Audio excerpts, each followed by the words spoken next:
Hello everyone, PS study में आप सभी का स्वागत है। आज मकर संक्रांति है। सभी को मकर संक्रांति की बहुत बहुत शुभकामनाएं। हैप्पी मकर संक्रांति। तो हम इस क्लास में हिंदी देखने वाले हैं। हिंदी में हम पर्यायवाची देखेंगे। पर्यायवाची को हमें रटना नहीं है, समझना है। तो पर्यायवाची को हम इस क्लास में समझते हैं। इस क्लास में इम्पोर्टेंट पर्यायवाची समझेंगे और जो भी बाकी पर्यायवाची होते हैं उन्हें आप समझ करके अपने आप खुद से बना सकते हैं। तो हम इस क्लास में रटने की जगह समझने का काम करने वाले हैं। तो देखते हैं, स्टार्ट करते हैं क्लास को। हम इस क्लास में अच्छे से समझते हैं। तो यहाँ पर आप देख सकते हैं हिंदी पर्यायवाची सभी एग्जाम के लिए इम्पोर्टेंट होते हैं। पर्यायवाची UPSI, UP police, SSC GD जो हाल ही में एग्जाम हो रहे हैं एसएससी जीडी के, इम्पोर्टेंट हो जाता है। HTET, CTET, all exams. SSC GD में गंगा के यानी कि देवी देवताओं के पर्यायवाची पूछे जा रहे हैं। गंगा के हो गया, उसी को दो पर्यायवाची किसी शिफ्ट में पूछ लिए, फिर उसके दो पर्यायवाची किसी शिफ्ट में पूछ लिए। इस तरह से पर्यायवाची पूछे जा रहे हैं। तो हम इस क्लास में देखते हैं। ठीक है, स्टार्ट करते हैं। यहाँ पर देख सकते हैं, पहला है कपड़ा। कपड़ा सबसे मोस्ट इंपॉर्टेंट, हमारे पास रोटी कपड़ा और मकानी होते हैं, तो उसमें हम कपड़े का देखते हैं। कपड़े के पर्यायवाची क्या होते हैं? तो यहाँ पर आप देख सकते हैं कपड़ा, इसका पर्यायवाची। देखो पर्यायवाची होता क्या है, पहले हमें ये समझने की जरूरत होगी पर्यायवाची होता क्या है।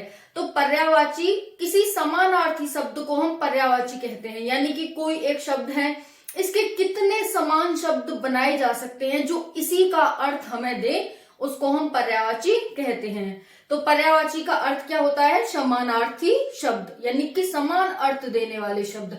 अगर मैंने कपड़ा कह दिया आपसे, तो कपड़ा हम वस्त्र को भी कह सकते हैं, पट को भी कह सकते हैं, और यहाँ पर देख सकते हैं अंबर को भी, वसन को भी, चीर को भी। तो इन सबको क्या कह सकते हैं? हम पर्यायवाची कह सकते हैं कपड़ा के। तो देखो यहाँ पर कपड़ा, कपड़ा की पर्यायवाची चीर, वसन, पट, अंबर और वस्त्र। तो अब इसमें ऐसा कोई भी पर्यायवाची, इसका ऐसा कोई भी समानार्थी शब्द नहीं था कि अगर एग्जाम में आपको ऑप्शन दे और आप इस पर टिक न कर पाए, आप न पता कर पाए कि कपड़े का समानार्थी क्या क्या हो सकता है।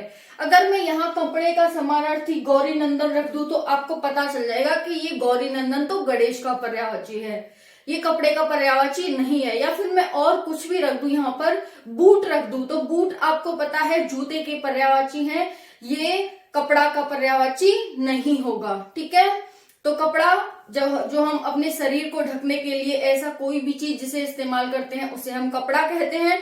तो कपड़ा में चीर आ जाएगा, वसन आ जाएगा, पट आ जाएगा, अंबर आ जाएगा और वस्त्र। अंबर क्या होता है? ढकने वाली चीज को हम अंबर कहते हैं ना। तो यहाँ पर ये इस तरह से हो जाएंगे कपड़ा के पर्यायवाची। फिर आता है नेक्स्ट गणेश। गणेश भगवान, सबसे पहले हम देवी देवताओं की स्तुति करते हैं और उसमें भी गणेश भगवान की स्तुति करते हैं। तो हम गणेश भगवान से स्टार्ट करते हैं। ठीक है, हमने कपड़े का तो देख लिया, लेकिन अब भगवानों में हम देखने वाले हैं, तो गणेश जी से स्टार्ट करते हैं। तो गणेश के क्या क्या पर्यायवाची हो सकते हैं?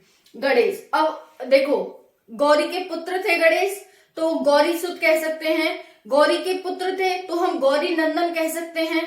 ठीक है, फिर क्या कह सकते हैं? यहाँ पर भवानी नंदन कह सकते हैं। गौरी माता को भवानी भी कहा जाता है।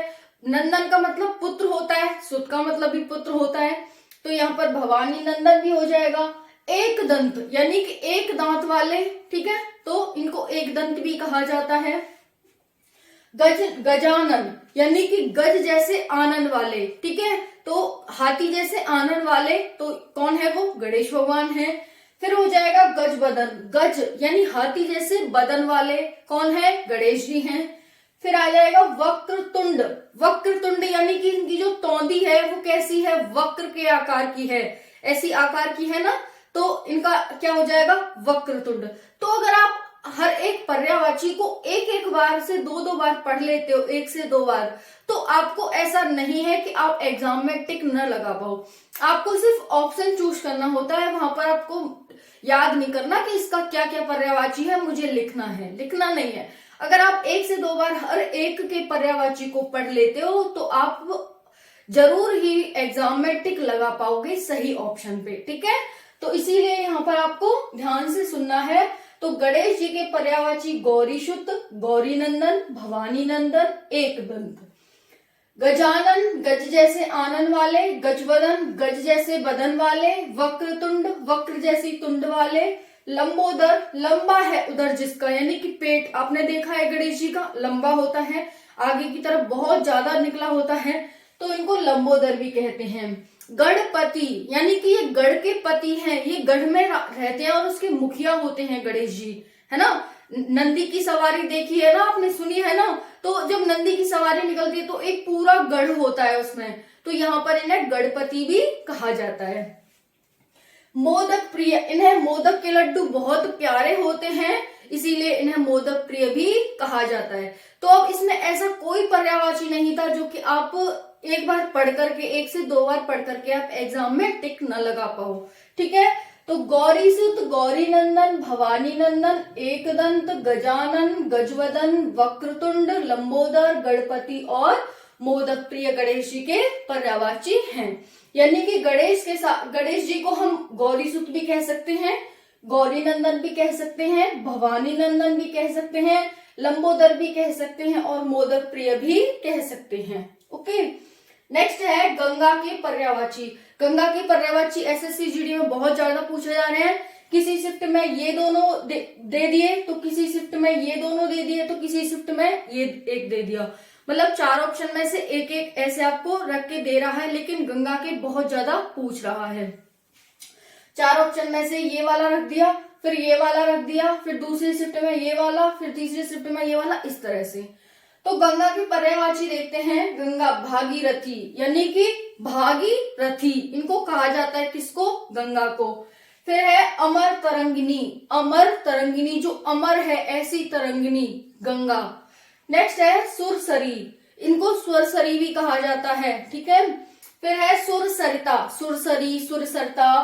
फिर है देव नदी, देवों की नदी, जाह्नवी, देवपगा, त्रिपथगा, विष्णुपदी, नदीश्वरी और मंदाकिनी। ठीक है, तो ये सारे किसके हैं, गंगा के पर्यायवाची हैं। भागीरथी, अमर तरंगिनी, सुरसरी, सुरसरिता, देव नदी, जाह्नवी, देवपगा, त्रिपथगा, विष्णुपदी, नदीश्वरी और मंदाकिनी। तो ये आप सभी को याद हो गए होंगे गंगा के पर्यायवाची। नेक्स्ट है कामदेव के पर्यायवाची। काम के देवता जिसे हम कामदेव कहते हैं। काम, पहला काम ही है इनका पर्यायवाची। फिर है मदन, मनोज, मयन, अनंग, पंचशर, मनमथ, रतिपति, मनसिज, पुष्पधनवा, स्मर, मीनकेतु और मकर ध्वज। ये क्या है, कामदेव के पर्यायवाची हैं। किसके, कामदेव के पर्यायवाची हैं। तो आपको कामदेव के पर्यायवाची में ज्यादातर म और र से ही इनके नाम स्टार्ट हो रहे हैं। किससे, म और र से। जैसे हम गंगा के में देखें तो सुरसरिता, सुरसरी, देव नदी, जैसे नदी है तो नदी आ रहा है पीछे, इसे हम याद कर लेंगे। ठीक है, देव भी इनकी प्रार्थना करते हैं गंगा माँ की, तो यहाँ पर देवपगा। ठीक है, त्रिपथगा 3 पथों से निकलती है और जब ये मिलती है, ठीक है, तो यहाँ पर त्रिपथगा, विष्णुपदी। ठीक है, यहाँ पर फिर नदीश्वरी, मंदाकिनी। इस तरह से आप गंगा के याद कर लेंगे। वैसे ही कामदेव में म और र आपको अधिक ध्यान रखना है, म, र और अ। तो यहाँ पर देखेंगे कामदेव, मदन, मनोज, मयन, अनंग, पंचशर, मनमथ, रतिपति, मनसिज, पुष्पधनवा, स्मर, मीनकेतु और मकर ध्वज, ये कामदेव के पर्यायवाची हैं। यानी कि म से और इनके म से और र से ही ज्यादातर हैं, म बहुत ज्यादा है इसमें। ठीक है, तो मदन, मनोज, मयन, मीनकेतु, मकर ध्वज, मनसिज, मनमथ, इस तरह से। और आपको एक छांटना ही तो है, तो एक बार आप इसको देख सकते हैं कि किस तरह से यहाँ पर कामदेव के पर्यायवाची होते हैं। नेक्स्ट है आनंद। आनंद में तो सभी रहना चाहते हैं, आप भी रहना चाहते हैं, मैं भी रहना चाहती हूँ, सभी रहना चाहते हैं। तो आनंद के पर्यायवाची मोस्ट इंपॉर्टेंट हो जाते हैं। एग्जामिनर भी आपसे पूछ सकता है कि आप आनंद चाहते हैं, तो क्या आपको आनंद के पर्यायवाची आते हैं? आप जॉब लेकर एक आनंद की प्राप्ति करना चाहते हैं, तो क्या आपको आनंद के पर्यायवाची आते हैं? तो पूछ सकता है। आप गणेश भगवान की पूजा करते हैं, तो क्या आपको गणेश भगवान के पर्यायवाची आते हैं? गंगा माँ का पानी पीते हैं, उन्हें इतना शुद्ध समझते हैं आप, तो क्या उनके पर्यायवाची आते हैं? तो आपसे पूछ सकता है वो कुछ भी यहाँ से, ठीक है। तो आनंद भी मोस्ट इंपॉर्टेंट हमारे पास पर्यायवाची हो जाता है। आनंद का पर्यायवाची क्या है? सुख, हर्ष, उल्लास। सुख, हर्ष, प्रसन्नता, प्रमोद, उल्लास, आह्लाद, ठीक है। इसमें तो कोई दिक्कत नहीं होगी आनंद के पर्यायवाची में, ठीक है। तो यहाँ पर सुख, हर्ष, प्रसन्नता, प्रमोद, उल्लास और आह्लाद ये आनंद के पर्यायवाची हैं। हो सकता है आप किसी का नाम आनंद हो, तो आनंद को हम क्या कह सकते हैं? आपको सुख भी कह सकते हैं, आपको प्रसन्नता भी कह सकते हैं, आपको हर्ष भी कह सकते हैं, आपको उल्लास भी कह सकते हैं, आपको आह्लाद भी कह सकते हैं, ठीक है। तो देखो आईएएस वगैरह के एग्जाम में आपसे पर्यायवाची पूछ लिया जाता है। अगर आपका आनंद है, अगर आपका नाम यहाँ से मान लो कुछ और है, जैसे कमला है तो कमला का पर्यायवाची, आनंद है तो आनंद का पर्यायवाची, किसी का नाम कमल है तो कमल का क्या पर्यायवाची जानते हैं? तो बहुत बार एग्जाम में जो इंटरव्यू वाले एग्जाम होते हैं उसको पूछे भी जाते हैं, ठीक है। तो मोस्ट इंपॉर्टेंट है ये पर्यायवाची। कभी कभी तो हमारे होश उड़ा देते हैं एग्जाम में पर्यायवाची, तो काफी इंपॉर्टेंट है, इनको बहुत सारा हमें महत्व देना होगा। नेक्स्ट है इंद्र। इंद्र के पर्यायवाची क्या है? इंद्र के पर्यायवाची हैं शूरपति। इंद्र के पर्यायवाची क्या है?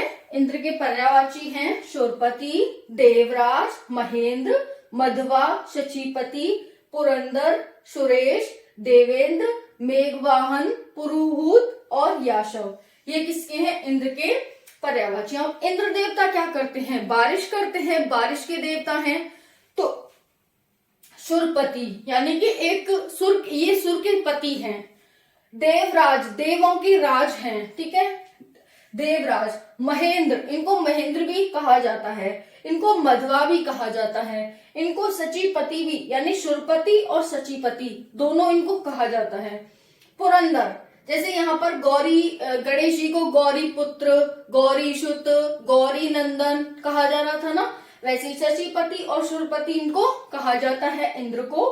पुरंदर कहा जाता है, सुरेश, देवेंद्र, मेघवाहन, पुरुहूत और यासव इनको कहा जाता है। किसको? इंद्र को। नेक्स्ट है कमला के पर्यायवाची। तो जिसका भी नाम कमला है वो अपने नाम का पर्यायवाची यहाँ पर देखेंगे, ठीक है। क्योंकि देखो अगर हम चाहे एग्जाम दे न दे वो दूसरी बात है, लेकिन हमें अपने पर्यायवाची नाम के तो पता होने ही चाहिए, है ना। तो यहाँ पर हो जाएगा कमला का पर्यायवाची। कमला को कहते हैं इंदिरा, पद्मा, पद्मालया, पद्मासना, भार्गवी, रमा, लक्ष्मी, लोकमाता, विष्णुप्रिया, श्री, समुद्रजा, सिंधुजा और रतिपति, ठीक है। ये किसको कहते हैं? तो ये हम कहते हैं कमला को। कमला को हम इंदिरा भी कहते हैं, कमला को हम पद्मा भी कहते हैं, पद्मालया, पद्मासना। देखो ये जो आपको ट्रिक क्या ध्यान रखनी है कि जो नीचे हलंत लग रहा है ज्यादातर वो होगा, और उसके बाद हमें ध्यान रखना है यहाँ पर रमा हो गया, लक्ष्मी हो गया, लोक माता। तो लक्ष्मी कमला का ही पर्यायवाची है। विष्णु प्रिया, विष्णु की प्रिय थी कमला, ठीक है। कमल, अब देखो कमल पर कौन बैठता है? कमल, है ना। तो आपको इस तरह से ध्यान रखना है विष्णु भगवान। अब विष्णु भगवान की लक्ष्मी माता, लक्ष्मी को हम रमा, श्री, पद्मा ये सब नाम से कहते हैं, तो इस तरह आपको ध्यान रखना होगा। श्री, समुद्रजा, समुद्र भगवान के साथ ये मतलब भगवान के साथ ये विचरण करती थी, निवास करती थी, उनके साथ रहती थी, तो इन्हें समुद्रजा भी कहते हैं, सिंधुजा भी कहते हैं इन्हें, और रतिपति भी कहते हैं। तो ये हमारे कमला के पर्यायवाची हो गए। अब आप कमला को इंदिरा कह दो तो कोई गलत बात थोड़े ना है ना, क्योंकि उसका ही समानार्थक शब्द है। वही हम पद्मा भी कह सकते हैं उसे, वही हम किसी का नाम अगर कमला है तो उसे हम श्री भी कह सकते हैं, भार्गवी भी कह सकते हैं, है ना। नेक्स्ट है कमल। क्या है? कमल। अब कमल का पर्यायवाची क्या है? कमल का पर्यायवाची क्या है? कमल का पर्यायवाची है पंकज, जलज, सरोज, नीरज, अंबुज, बारिज, इंदिवर, राजीव, उत्पल और अरविंद, ये किसके हैं? कमल के पर्यायवाची हैं। पंकज, पंकज किसे कहते हैं? तो हम कमल को कहते हैं पंकज। जलज किसको कहते हैं? जल में जन्म लेने वाले को हम कमल कहते हैं। सरोज, नीरज, अंबुज, बारिज, ये देखो ज्यादातर जी आ रहा है, जी ज आ रहा है, तो आपको ध्यान रखना है कि जिसमें ज, देखो एक लाइन से ज है। पंकज, जलज, बारिज, नीरज, अंबुज, बारिज यहाँ पर, ठीक है। फिर है इंदिवर, राजीव, तो ज मोस्टली आ रहा है और इनमें से एक आध दो आपको देगा, कोई जरूरत थोड़ा ना इनमें से दे, मोस्टली तो इनमें से देगा। तो आप पता कर सकते हैं कि कमल का जिसमें ज आ रहा है यानी कि जन्म लेने वाला, ठीक है। तो आप इस तरह से ठीक कर सकते हैं कमल के पर्यायवाची को। नेक्स्ट है हमारे पास, नेक्स्ट किसका है? नेक्स्ट देखते हैं गाय का पर्यायवाची। अब जिस गाय का आप दूध पीते हैं उसका आपको पर्यायवाची भी आना चाहिए, जरूर आना चाहिए। तो देखो यहाँ पर गाय का पर्यायवाची, गाय को हम गौ कहते हैं, धेनु कहते हैं, शुरभि, गौरी, भद्रा और दोग्धी। गौ, धेनु, सुरभि, गौरी, भद्रा और दोग्धी इसके पर्यायवाची हैं। किसके? गौ माता के, जिसे हम गाय कहते हैं। तो इसका गाय का एक गौ माता भी हो जाएगा, जो हम जनरली बुलाते हैं। नेक्स्ट है घर, जिस घर में हम निवास करते हैं उसके हमें पर्यायवाची आने चाहिए। तो घर के हैं आलय, आवास, गेह, ग्रह, निकेतन, निलय, निवास, भवन, वास स्थान, शाला और सदन। तो ये किसके हैं? घर के पर्यायवाची हैं। आलय, आवास, गेह, ग्रह, निकेतन, निलय, निवास, भवन, वास स्थान, शाला और सदन, ठीक है। तो ये आप ध्यान रखेंगे, घर के पर्यायवाची ये सारे होते हैं। नेक्स्ट है चंद्रमा, चंद्रमा की पर्यायवाची। तो चंद्रमा रात में हमें दिखाई देता है, सूरज हमें दिन में दिखाई देता है। तो चंद्रमा जो हमें रात में दिखाई देता है उसके पर्यायवाची क्या है? तो चंद्रमा के हैं सोम, सिंधुजा, सुधांशु, सोम, सुधांशु, राकापति, द्विजराज, विधु, मयंक, सुधाकर, निशाकर, शशि, राकेश, हिमकर, कलाधर, इंदु और मृगांक। मृगांक यानी कि मृग जैसा आपको दिखाई देता है, जब आप चंद्रमा देखते हो तो उसमें एक मृग जैसा आपको दिखाई देता है। तो चंद्रमा के सोम, सुधांशु, राकापति, द्विजराज, विधु, मयंक, सुधाकर, निशाकर, यानी कि देखो रात में जो निकलता है उसे हम सुधाकर, निशाकर रात के लिए उपयोग करते हैं, रात को हम निशा कहते हैं ना, तो वैसे ही निशाकर, सुधाकर, शशि, राकेश, हिमकर, कलाधर, इंदु और मृगांक, इतना ध्यान रखेंगे। नेक्स्ट है औरत, ठीक है। तो औरत, महिला, स्त्री, ये सभी नाम हो जाते हैं एक औरत के। तो औरत के पर्यायवाची क्या होते हैं? स्त्री, जोरू, घरनी और यहाँ पर घरवाली। स्त्री, जोरू, घरनी और घरवाली औरत के पर्यायवाची हैं। तो जोरू आप पत्नी मत ध्यान रखना, किसके ध्यान रखोगे? औरत के, ठीक है। पत्नी का ध्यान मत रखना कि कहीं मतलब जोरू है वो पत्नी का होता है, जोरू किसका है? एक औरत का है। अब नेक्स्ट है ऋषि, ऋषि जो ऋषि मुनि है हमारे, ठीक है। तो उनके पर्यायवाची क्या है वो देख लेते हैं हम। तो यहाँ पर है मुनि, साधु, सन्यासी, यति, तत्वज्ञ, तपस्वी। ये तो काफी इजी है याद करना। मुनि, साधु, सन्यासी, यति, तत्वज्ञ और तपस्वी, ये किसके हैं? ये ऋषि के पर्यायवाची हैं। नेक्स्ट है ईश्वर, जो ईश्वर है हमारा, ठीक है, जिसे हम गॉड कहते हैं, दिन रात उसे याद करते हैं, सुबह शाम उसकी वंदना करते हैं, उसके क्या पर्यायवाची हैं देख लेते हैं।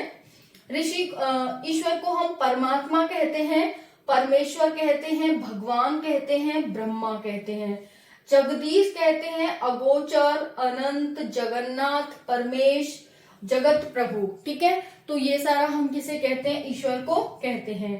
परमात्मा, परमेश्वर, भगवान, ब्रह्मा, जगदीश, अगोचर, अनंत, जगन्नाथ, परमेश, जगत प्रभु।